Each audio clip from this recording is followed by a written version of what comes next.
Hi, we are here again for another live, this time with Jo from Scotland. Let's see if she's able to join. I'm going to send the invite just now. We managed to.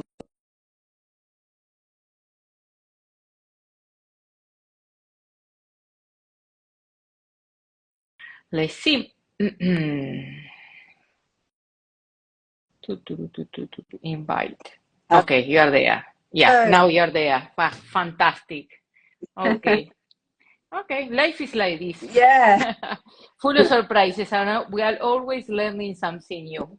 So, Yeah. welcome, show. It's a pleasure to actually have this meeting that we planned long ago.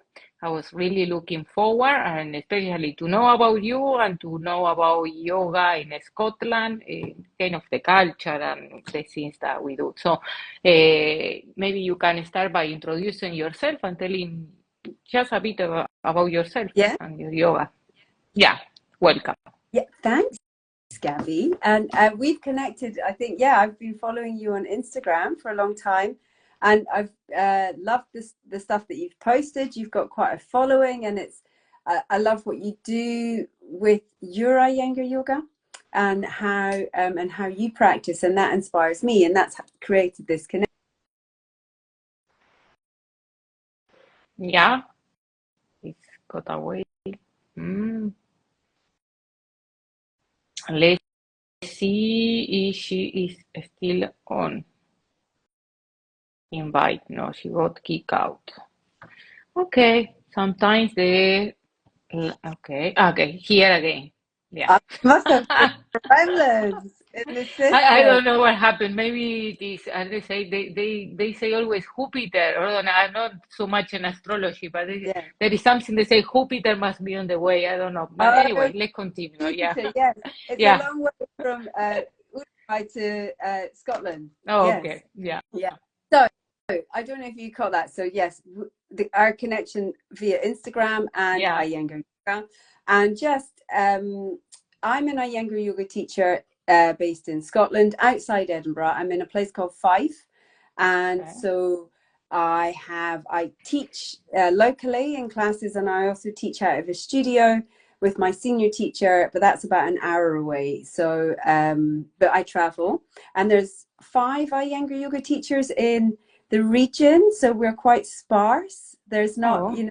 like I think it's quite different Iyengar yoga in a city when you have lots of teachers and a very vibrant community of teachers and students. So we are more spread apart, and but that doesn't matter, and we still manage to connect. And that's one of the things I think from COVID, practicing online really did change for us, and it's not the same, it's not as good, it's different, but it's not bad as No. the online connection. It's allowed communities to become more tangible, and we've had that sense of community anyway. So I'm based in Fife, and I teach most days of the week, and I teach I've got a children's class after school, and I also teach teenagers, but I find that quite a difficult class to get a regular attendance at. But I teach a lot of adults, a lot of older people, and so that's me. Okay, yeah, but you are covering almost all ages, no? From children, teenagers, young adults, and adults. Okay, that is interesting because working, I think, eh, by sure, working a class with children, the approach is totally different when you are going with teenagers and when you are going with grown-ups, no? The Yeah. dynamic and the way that you are planning the class or teaching the class is totally different, no? Which will you say are the main differences between a dynamic of a class for children, for teenagers, or for adults, from your experience? Yeah, it's as you say, it's just more dynamic. You've got to keep the kids going, like just keeping it fast, keeping them moving, and then just trying to keep the engagement, because they drift off or they talk to each other, and then Yeah. they're laughing, joking, and then so you're just trying to take the attention back to myself, and then showing them something, and they're always really keen, like really keen. You've got to keep it fast. You've got to. I'm 50, so I've got to keep up with them, keep it fast. And then the teenagers is slightly different because you've got to, it's quite remarkable what you think the teenagers are going to be able to do stuff, Hmm. but that's necessarily the case. And then I know that you don't want them falling over and they can't balance and they're growing, their bodies are changing so fast. But no, just keep trying to keep them enthused about it rather than feeling it's something that they can't do. Whereas Uh-huh. adults and the grown-ups, I don't think they're keen to learn, or they feel the benefit more, so they understand their motivation to continue classes. It's quite difficult to keep teenagers coming back and coming back. They're kind of like, I've done it. Yeah. That is the thing. How yoga came into your life? How you started Yeah, yoga and all that? yeah. I was thinking about that. I think just just I found it, and the first yoga class that I ever went to just happened to be Iyengar yoga, and Okay. then and to me it was just yoga, and I was like, oh, I quite like this, and I noticed it was a Saturday morning class, and I would be in my early 30s, and I was like, I'm always happy on my walk home, and it really just I started to notice that, and I didn't understand how that was happening and how the yoga was working, but I knew I liked it, and then had a great teacher, and then just followed her classes and managed to I kept being able to get to her class, and then I moved to Vancouver in Canada, Googled Mm. Iyengar yoga, found an amazing teacher a couple of blocks away, and then spent 2 years in Vancouver, and then came back here where I grew up, and put Iyengar yoga into Google again, found another local class, and then and then went into teacher training. And So why do you go to teacher training? What was it, about the teaching? it was funny because I didn't go because it's rural where I live. There's Mm. so it was a beginner's class that I was in, and the teacher said, really, if you want to, and I wanted to progress, and he said, this is always going to be a beginner's class. So if you do want to progress, think about teacher training. And that was available in Edinburgh, which is close enough that I could do that with, once a month or whatever, when we Yes. do, yeah. So that, and then so I started it to deepen my practice, and then I was like, oh, this is great, I really enjoy this. I wonder if I could become a teacher, and then I did. That is interesting. So Okay. yeah, Yes, and once you manage to, okay, you get into teacher training to be able to evolve in your personal practice and yeah, in yoga. But now when you, okay, got your certification and started the teaching, what is it that is keeping you with that enthusiasm to share the yoga with others? because it helps people, and you feel that, Yes. yeah, and then people go, oh, and it's really the Iyengar method. I mean, it's amazing, and it's as vast and as you can go into it, but in a really, and it's an entry level thing. It can really help people quite quickly and quite remarkably. That are dealing with just aches and pains, and there's a few basic things that you can tell them that they go, oh, and like stuff like the three arches in the foot and understanding your own anatomy a bit more, and you can see people going, oh, that really helps, so it doesn't hurt so much, and that, yeah, I can lift, and and so I think that helping people, you get quite a lot of satisfaction. I do. I'd imagine most teachers do. So and then people get the yoga bug, and then you're all on the journey together, and you get a little community in your class, and each class has got its own dynamic of people that are all coming together, Mm. and everyone, so it just and then the students start sharing things with each other as well as with you know so Yes, that is true. Mm. and because I'm not part of a studio, or I'm part of a studio, but I've got a set class, and we don't, the way that the studio works, we don't do like a group pass, so people aren't dropping in. You kind of have a set, all my classes, I've got the same people. Ah, okay, that's good. Mm. Yeah, so we're all on little journeys together. Okay. And how about the use of props in the classes? It is always being used, the props, because it is a lot of discussion about props, and many people that don't know the system think that we always practice with props and props are a must and all that. But what is it about?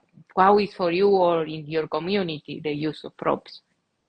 Yeah, I laughed when my teacher's like, Joe, stop using so many props Ah, because okay.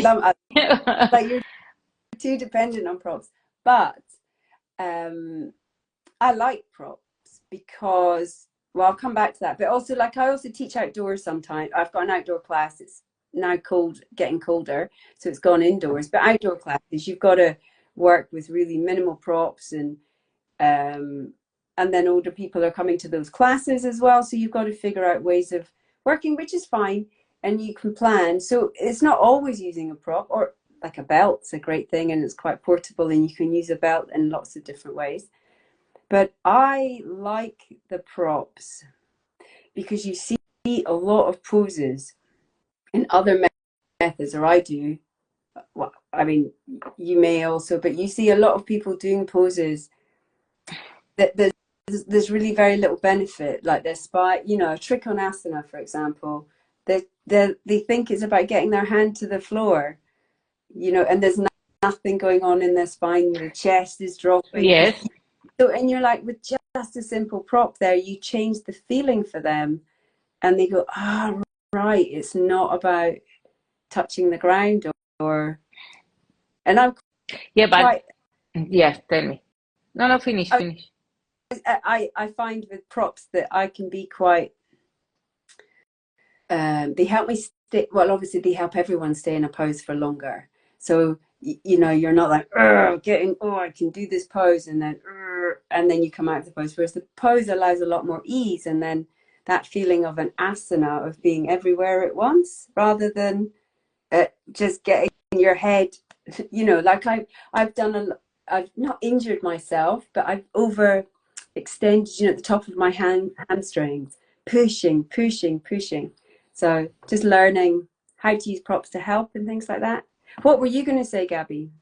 If you always use props, or sometimes you use the prop and then the props leave like kind of a samskara, no, and an impression in the body of. Imagine you are using a brick on your dorsal, okay, Yeah, because you want to show the opening of the dorsal. So you use the brick to bring that information. And after that, you try the asana without the brick so the person can actually emulate, you say, or yeah, I'm coming up with a word. Okay. With emulate that feeling, those actions that the brick has given them on the dorsal. yeah, yeah, yeah, yeah, exactly. Okay. And that, So you do with props and then remove the prop and I say, okay, now replicate. yes, yeah, exactly. To leave an impression on the body. Yeah, yeah, definitely. Yes. And then also, but things like even using the wall, you know, using a Yes. door. Yeah, really Yes. useful. And I don't know if I haven't, you see, and I've not really been to other methods of yoga, so I don't know how props are used in other methods, but um, I think I think it's great that we have props, and I think our training makes the teacher training that we get in Iyengar yoga really helps us. The props make a massive benefit. Yes. Yes, yeah, I love props. For me, I love them, and because also you can create so many variations, so many sensations, and everything is like wow, explode. But sometimes I try to practice without props. But now I wanted to ask you now for a while, with children and with teenagers, do you use props? No, not Okay. not really. Like I used, so I had 8 mats today and 7 children, and one of the children was struggling to sit in Virasana.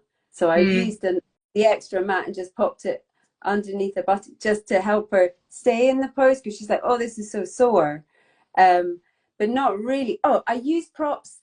with the kids for like it was a friend, another teacher, Diane, that showed me this. They're using the brick to pass it between the feet, so they're doing halasana and passing.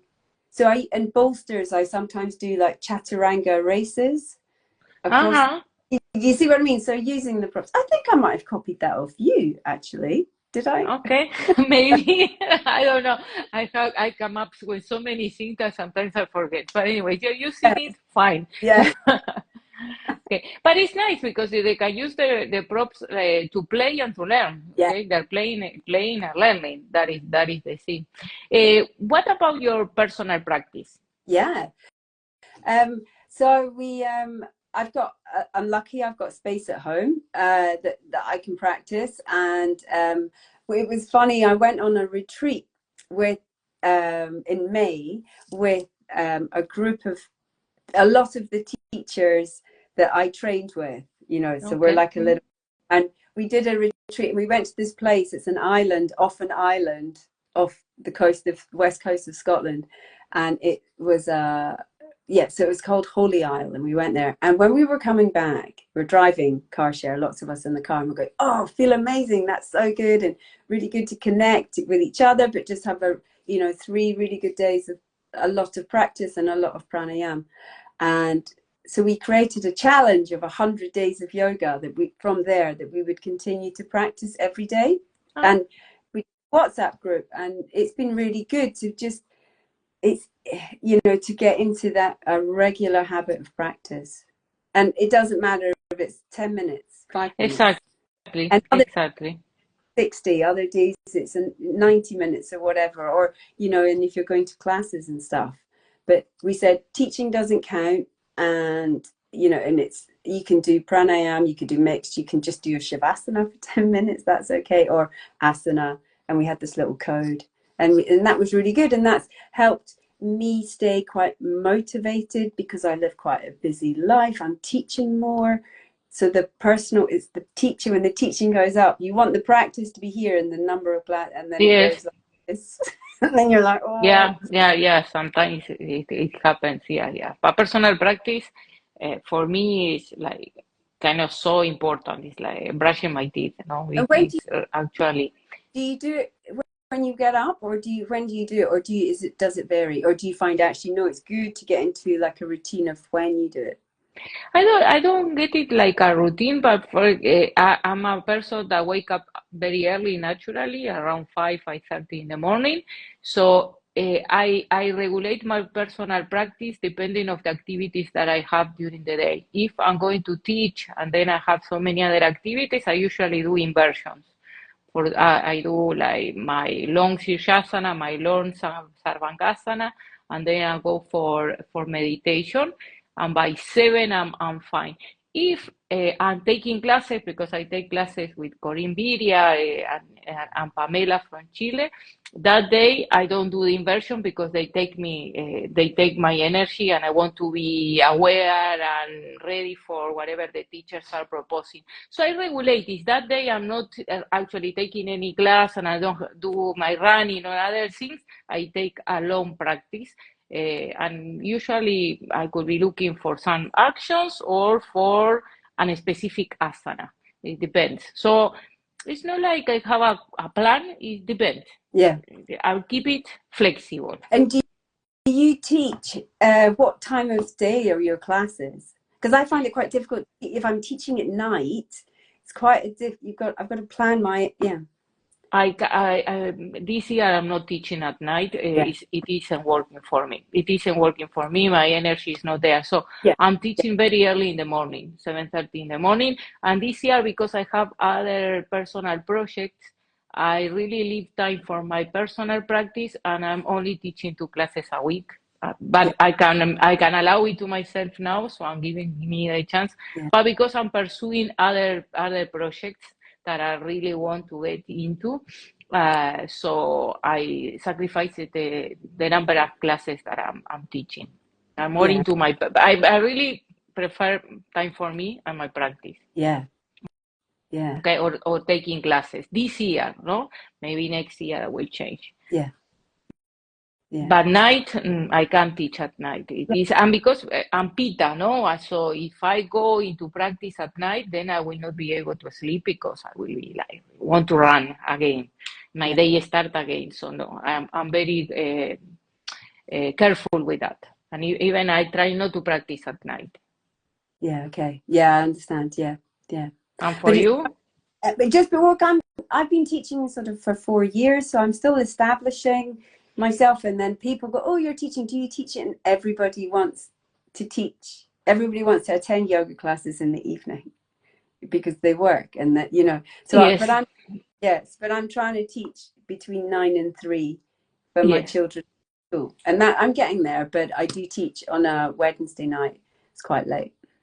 Yes, I know that many people after the office and all that is the only time that they have for going to a yoga class.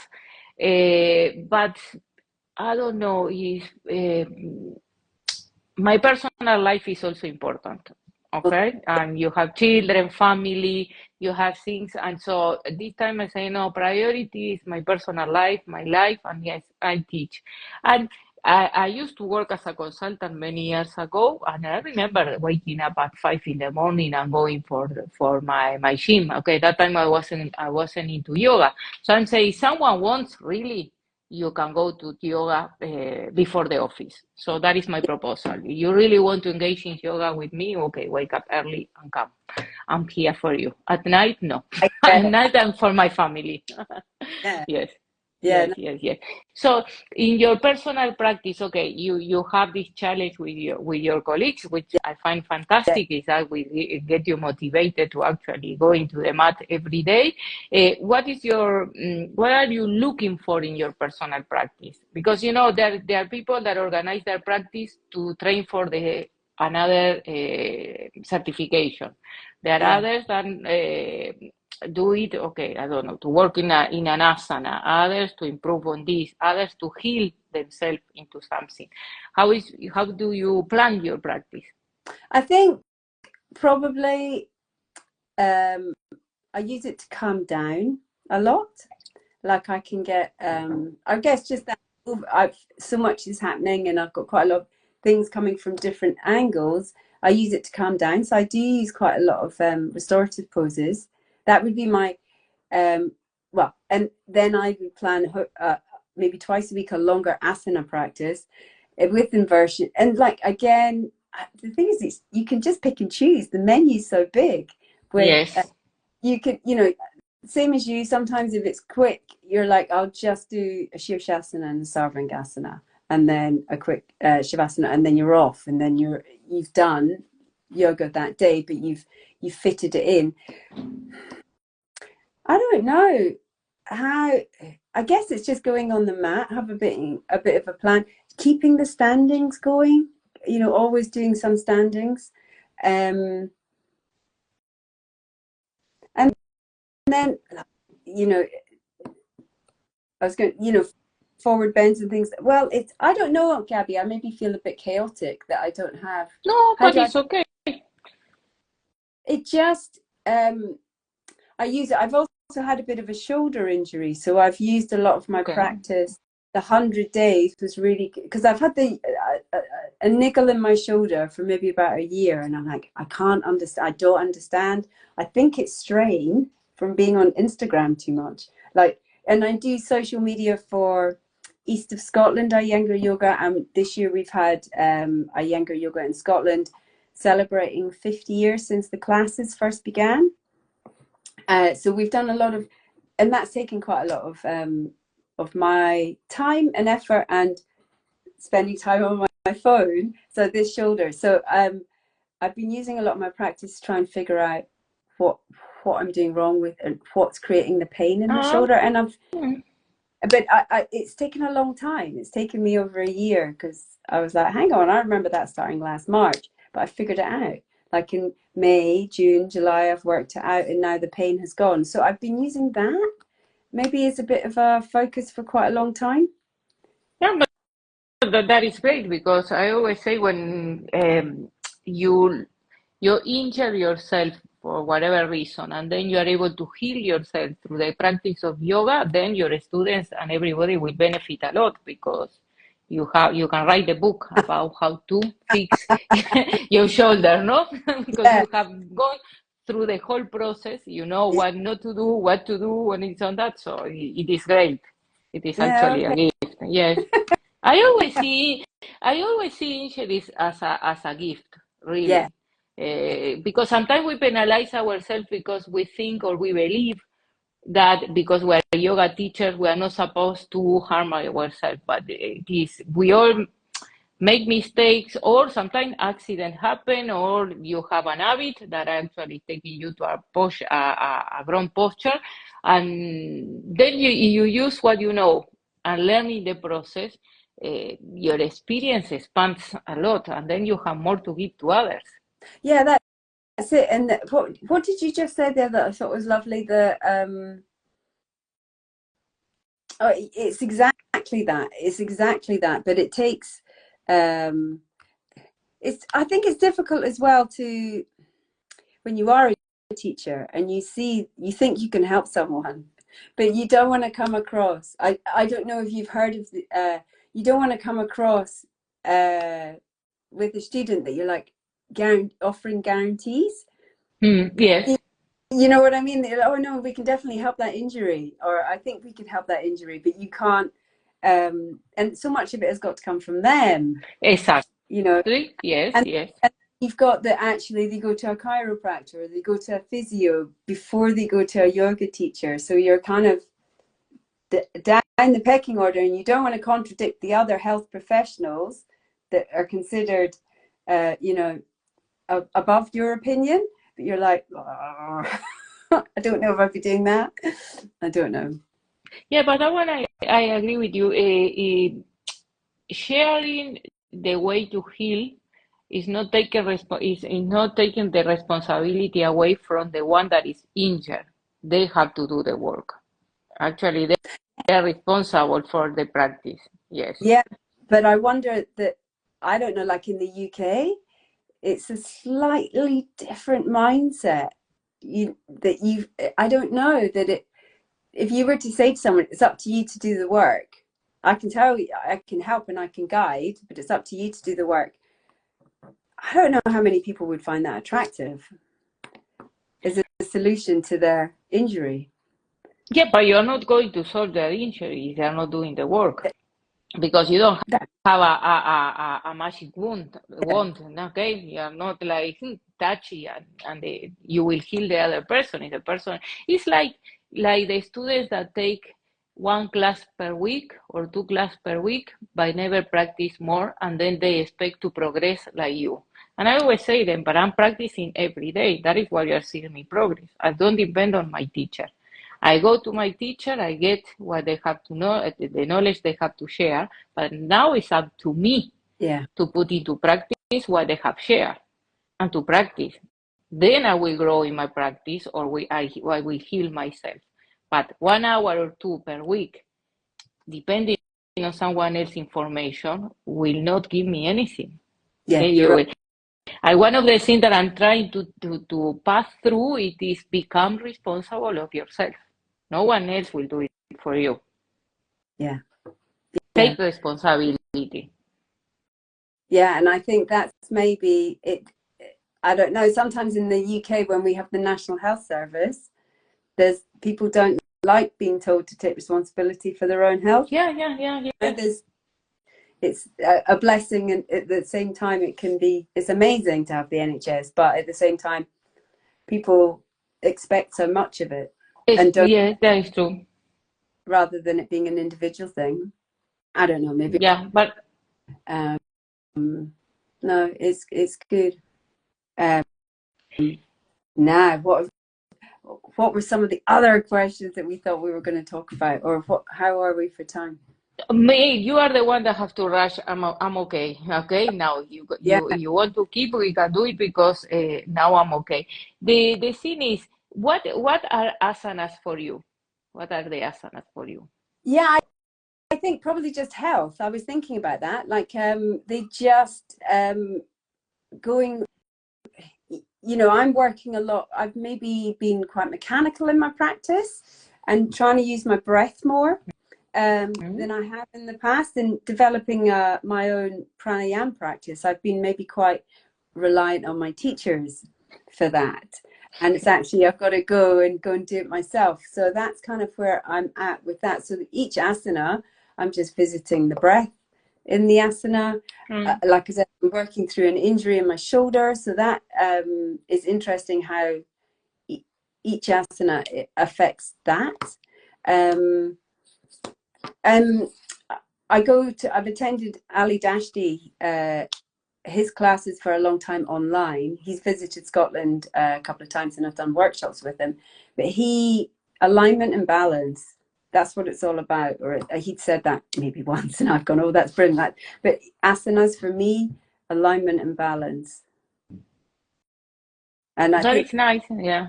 yeah, I just quite simply, that would be what it is for me, I think. Yeah.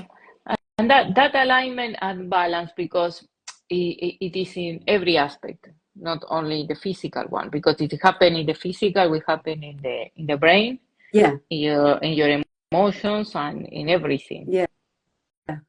And that's it. And that's, I guess, the part of the attraction with Iyengar yoga. I did a little bit of anthropology at university, and it was all about trying to find these universals across all the different cultures of the world and like what it was to be human.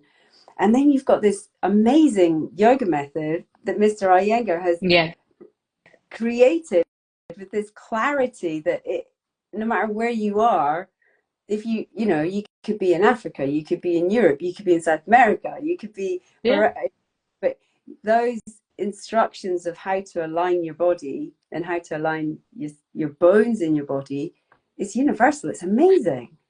It is amazing. And also I was thinking while you were sharing that now you're in your practice, you're focusing on the way that you are breathing. Okay. And the other day I was practicing Karnapidasana, and always in Karnapidasana I come short of breath. Yeah, Okay, and when everyone. yeah, I mean, yeah, but you know, in my teacher training, I was asking my teacher, okay, why I can't breathe in this asana, and he told me, okay, maybe it is the emotions, and you are going through the emotions and whatever like that. So I bought it, and we can keep it. But the other day when I was practicing, I say, maybe my diaphragm is not having space. Maybe I'm not really elongating my spine and moving, okay, sudden action. And I started to adjust the asana, and actually, wow, I started breathing like Yeah, I could stay in that asana forever. yeah, So that is the big gift of Iyengar to the world, okay, about alignment, because actually the alignment is not for the nice picture that you look so aligned and is looking for the perfection, because people think, okay, we look for perfection. No, we look for that alignment to get a space in our body for the organs to work and everything start working on the optimal. No, it's like going to the garage to align your car. yeah, yeah, into the You say workshop. align your car, yeah, yeah, Yeah, working there. yeah, like yeah, Yeah, yeah. yeah, So yeah, that is the thing. So with Karnapidasana, I was like, wow, it nothing to do with emotion and nothing like that. I wasn't getting it right. Okay, yeah, so it was wonderful to discover that. So yeah, asana and for me is like a laboratory, as Iyengar said, where you can explore everything and you can get absolutely. wrong. And getting wrong is right. Yes, exactly. You can experiment all you want. And it's that, and that then is the frustration when people say, oh, there's so much, like I come to a younger class and the teacher just doesn't, well, teachers always saying, correcting me that I've got it wrong. I feel like I've got it wrong. And you're like, it's not like that. But you have to get a certain amount of knowledge of the, or a certain amount of knowledge that then when you, an understanding, and then you can start experimenting. Exactly. Exactly. Yeah. Yes. But And the correction is not because you are doing wrong. It's actually to bring awareness to the way that you're doing things and maybe open the possibility to show the other ways to do things, and you will feel much better. yeah, absolutely. And that's it, isn't it? It's all the possibilities that there are, rather, and I think it feels as a method, it can maybe feel quite strict and dogmatic at the start. Turn in the back foot, but it's not like that. The possibilities, there are so many possibilities. No, and also like you were talking about standing asanas, that I love them. Okay, they are hard. They are hard. Sometimes they look boring, but I love them because they are the base of every other asana. You get the standing asanas right, and Iyengar always insisted on that first the standing asanas. And the more I practice, the more I get into the experience, the more I understand why standing asanas are so important. The work of the legs, the position of the hips, it is like the answer for me, even for arm balances, for inversion, for forward bend, for everything. If your legs are not working, the rest of the body will not work, Yes, or will overwork. yes. And then that's the whole kind of like the continual fascination with the method, in that you can still revisit all the really basic poses or the standing poses. You revisit them with your further experience, and you still find something new that you Yes, missed as the beginner. amazing. Yeah. Yes, yes. What are you currently focusing on? Okay, you say breathing, but are you working in achieving any asana specific, or just healing your shoulder, or I don't know. Yeah, Sometimes people look for. yeah, I guess just in my practice, I guess, Gabby, what I'm trying to do is teach as much of the syllabus Oh, as I can, okay, because it's okay. quite Mm, this, and it's quite easy to teach the same poses. Like I've got like the introductory syllabus now, so the level 1 syllabus, I can't remember, is it something like 47, 40, something like that, poses, and I probably teach a good solid 25, 30 of them that I'm comfortable to teach. So my focus is to keep practicing and practice more of the ones I don't teach, so that I can teach them. You can Like, teach them. yeah, so I Mm. got myself into a muddle today when I was teaching twists and like the shoulder blades and which one's moving towards the spine and which one's moving away, and then everyone was going, what are you talking about? So I was like, oh right, I need to go back and just be a bit better, a bit clearer, a bit more simple in my instructions on those. So that's more my practice to help me teaching. But my personal practice, I guess I'm always practicing inversions, trying to be better, more stable, more comfortable in Shirshasana. I love Shirshasana. Oh, I remember I copied you. You had a really good time lapse video of Shirshasana, and then the clouds going by. So now, whenever we get a storm, you're like, oh, I could do that time lapse video because. But your Shirshasana was very steady. My Shirshasana is a little bit like that in the time lapse. Okay. I managed to stay for a long time now, and I'm loving it. Yes, yes, yes. That is, How, I stay. Yes, huh?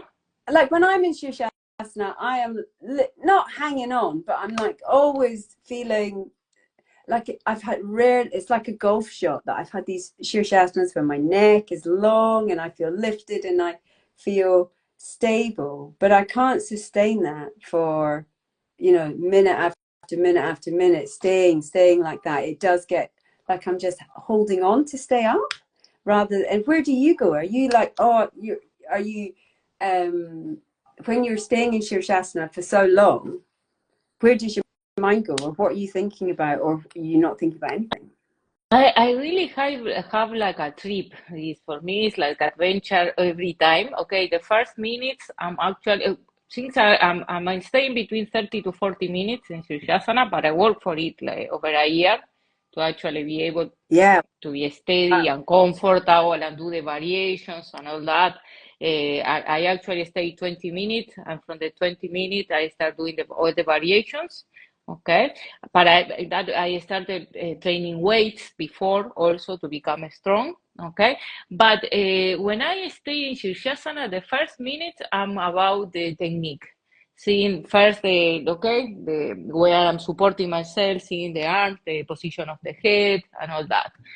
Then I check I always have a tendency to fall into my lumbar. Yeah. Okay, so I check about my gluteus going up, working the inner legs, because I know all my grown habits. Okay, so I'm working on them. But I don't stay the 30 or 40 minutes working on that. There is a time where I just close my eyes and I stay Okay. and just stay. And then there I check the nature of my thoughts. They come and go. I usually close my eyes so I don't get distracted, and I check the nature of my thought. Okay, and it's like going into meditation. And I think like going into pranayama. Okay, you just become the one that the doer and the one that check. How you say? I forgot now the word for that one. The one that is looking, The the seer, observer, yeah, the seer, the or the seer. observer this year. So I become that.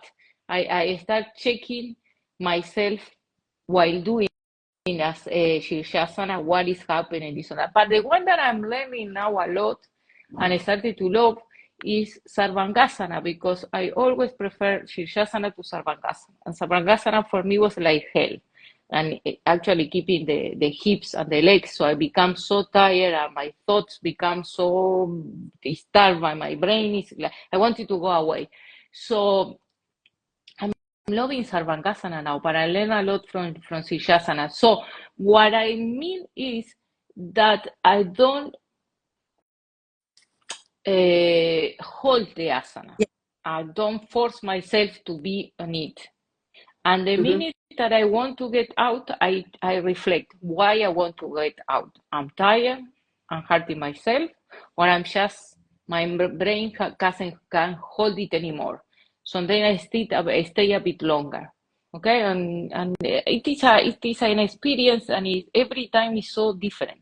It depends on how you sleep, what you eat, how you are feeling. But I find it like a meditation Yeah. process. Is that what I do? Yes, yes.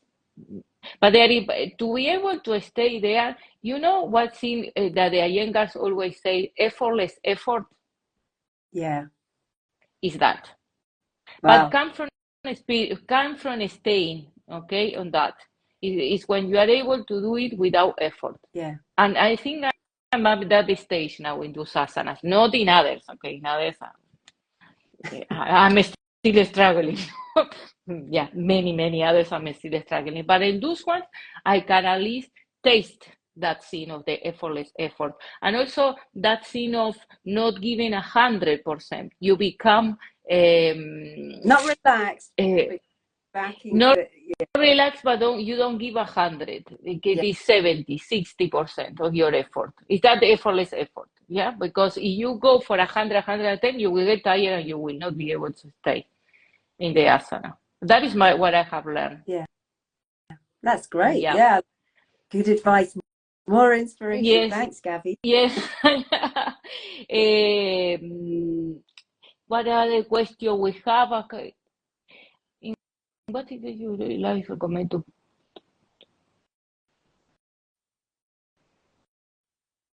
I don't know what I current nowadays. There is enough literature. Which book of yoga will you will recommend? Well, I love a good yoga book, Gabby. And there's this one. Can you see that? Is it back to front? Yes.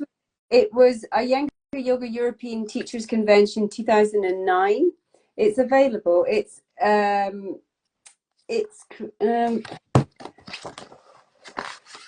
I got it online. It's from Germany. It's from the Iyengar Yoga Association in Deutschland. But it's basically Okay. Yeah. they took the notes and they wrote it all up. But the visuals are great. Let me show you a diagram. So It has come of techniques, how to do the. yeah, Yes. Nice. and it's just I really like it as a book to dip in and out of. There's always something. Let me. There we go. That's Parivrita Parishvakanasana. Just Mm. so quite like it. Yeah. More visuals. Ah, they're nice, the pictures. Yes, yes, Yes, yes, they with a are, lot aren't of they? indication. Yeah. Yeah, And so you can you can get say it in English. it's in English. It's in Ah, English. okay. Okay, I'm going to Um, look for it. yeah, that's a good one. It's quite heavy for your when you're in Europe next, Gabby. You can maybe get it. Yeah. It's I'll send you links because I know it is available. I had to wait quite a while to get it, but you can email Germany and they let you know when it's back in stock. Okay. I will do that. Yes, definitely. So, any other thing that you would like to share about yoga, recommendation to anyone who is starting in the path of yoga, or it is in the path of yoga, but it's at the moment is feeling like it's not getting anywhere, has hit a plateau, and okay, want to get something different? Anything from your personal experience? That's I can't believe I've been asked for advice and I don't have anything to give. Just like it, if you're this is maybe controversial, but if you've hit a plateau, well, if you've hit a plateau in your own practice, Hmm. go to your teacher and also try another teacher. You'll always learn something from another teacher. And I think we've got the the guru and the student, the teacher and the student. We've got a strong relationship there, but you can always learn from other teachers as Yes. well, you know, and that can also then just that slightly different perspective. I think is good, and but you know, it's not. We were chatting about apigraha, the coveting, and like the oh my goodness, and I go and see a new teacher, an international teacher is coming. But actually, I quite like that. That you know, it can just a different perspective on the same topic can just as a different point of view. I would say. Exactly. Yes, yes, yes, definitely. I agree. Yeah. And for me, the like one of the blessings of lockdown, obviously the silver lining to the grey cloud, but was this whole the wonderful world of Iyengar yoga. It really, I joined an online class, and there was people from everywhere, like in the States, all across Europe. We were all joining for 3 times a week in this class, and it was when no one was leaving their house. It was this window of like, whoa, it's brilliant. Just hearing all these, and the teacher Ali Dashti, he'd teach in like 4 or 5 different languages, mainly in English, but he'd also then be doing instructions in other languages to other students that were part of the class. So it was brilliant. I loved it.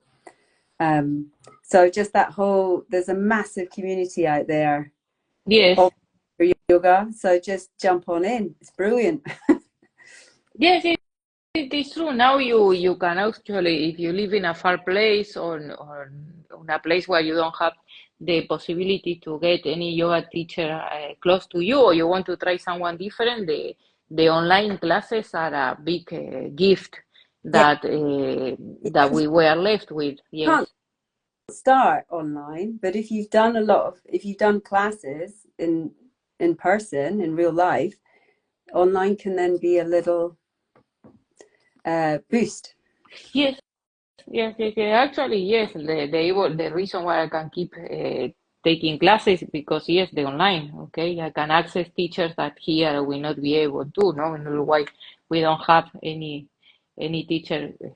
Okay, we have few teachers, but it's not a big community. So you want to get improve your training. The online has been it's a big gift. Yes, definitely. How many teachers have you got in Uruguay? How big is the community there, or how does it work? I'm not a community person. Yeah, fine. Okay, so Yeah, I'm more on my own, but probably now could be, I don't know, let's put a big number, 15 yeah. all around the country, could be. But I'm not into communities. But it is my personality, no? I'm a free soul. Yes, I'm a free soul. But anyway, there could be 15, some say, but here it is like Ashtanga, Vinyasa, Hatha Yoga are more popular. I- The Iyengar is, yes, especially the youngers and the strongest believe that the Iyengar is for older people who need healing because you are using a chair, a brick, and this and that. I always say, you come to my Yeah, classes and I will show you that actually you have to be strong and fit to be able to do this. But anyway, we'll take a time and people like, so, one of the things that I try to, okay, it's not a critique, but it's something that I observe in the teaching of the Iyengar. It is that when new people come to class, you cannot overwhelm them, you say, with too many instructions, because they you will run away. yes, yeah, You know, yes. that is the thing. And so sometimes if you are coming to the first class, second class, third class, and I'm giving you the Bible of Uttrita Trikonasana, you will run away because you say, what is this? And that one, like Gita Iyengar used to say it, people need to teach or to practice for at least 3 years before you start throwing technique to them. But I think from the assessment, the way that we are learning and we are giving our we are being in our assessment, we have to show and teach Utita Trikonasana. I'm using that as an example. But the way that we are actually in the assessment, being taught, being asked to teach it, then we take it into class, and they make that actually is not engaging your student. That is my experience. I don't know you have the same Yeah, feeling. and it's difficult, isn't it? How do they actually assess new teachers, and then how you actually go into those classes and then teach, and especially when you've got new people. Yeah, no, you're right. I wouldn't. You're not wrong. It's but I don't know how they would get past that, because the one thing that we've got in Iyengar yoga is this really stringent, high level of training. You know that we have got this level of competency, or that we can teach so many different types of people, and people are safe. Because that's the other thing. A lot of people that are like, oh, I tried yoga, but I hurt myself, and I've, not in a Iyengar class, but other yoga classes and other types of yoga, and they get hurt and they don't go back. But I think it's very difficult. Like, I know in my teacher training, just that point that you made there about throwing too many instructions at beginners and they go away. We've got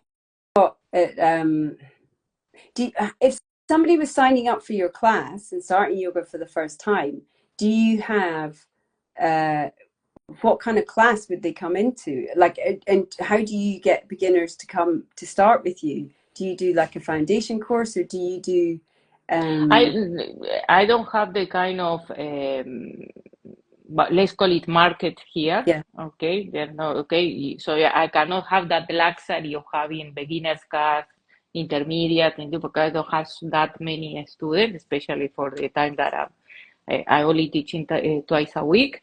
I mix them, but to the beginners, I always say, okay, follow the class, just focus on the movement, and all the rest, imagine that I'm talking Chinese. yeah, okay, yeah, nice, yeah, okay, I'm yeah, Chinese. I'm talking Chinese to you. You just move. yeah, Don't worry about anything else. Just get to know your body. Let to know yourself, how you move. Where you're not able to move anymore, if you are feeling pain, stop there. Come back. But it is for the first year. I'm talking Chinese to them.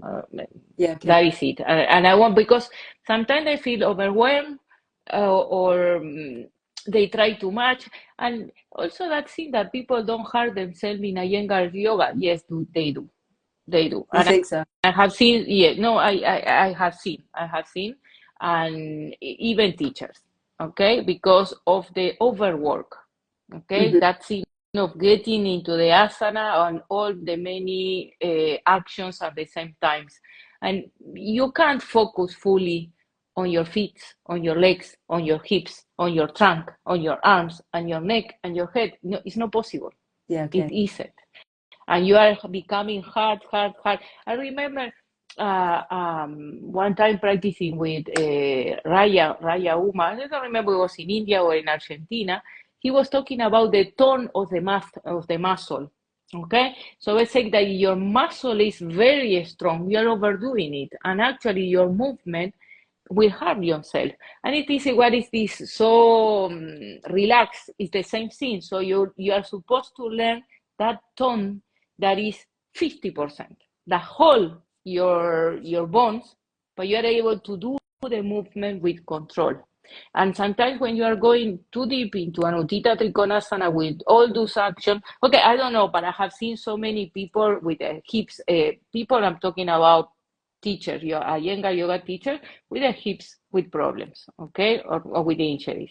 So for my observation, I could be totally wrong, okay, but from being observing, it is a way that the practice sometimes it is too demanding, but it's because one becomes too demanding of yourself to or get into the teacher training or get in the asana. But that is my observation. I could be totally wrong. Okay, yes. Yeah, no, I like the just with the thing that Rhea said there about the muscle, because I get that because I'm like, oh, 100%, and then just back off. You will pay the price. Yeah, you will pay the price. It's in the phone.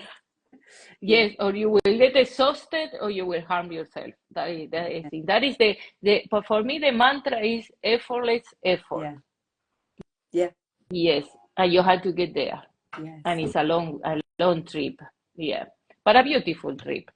So, Joe, anything else that you would like to share? But it would be lovely talking to you and getting to know you and your practice and everything you share. Likewise, Gabby. It's been lovely. Thank you. I appreciate it so much. I hope we keep in touch. And thank you for sharing everything. It was a pleasure. Problem. Yes, I hope we do stay in touch. Thank you, Gabby. Yeah, we do. Thank you. Take care. Bye. Bye-bye. Bye.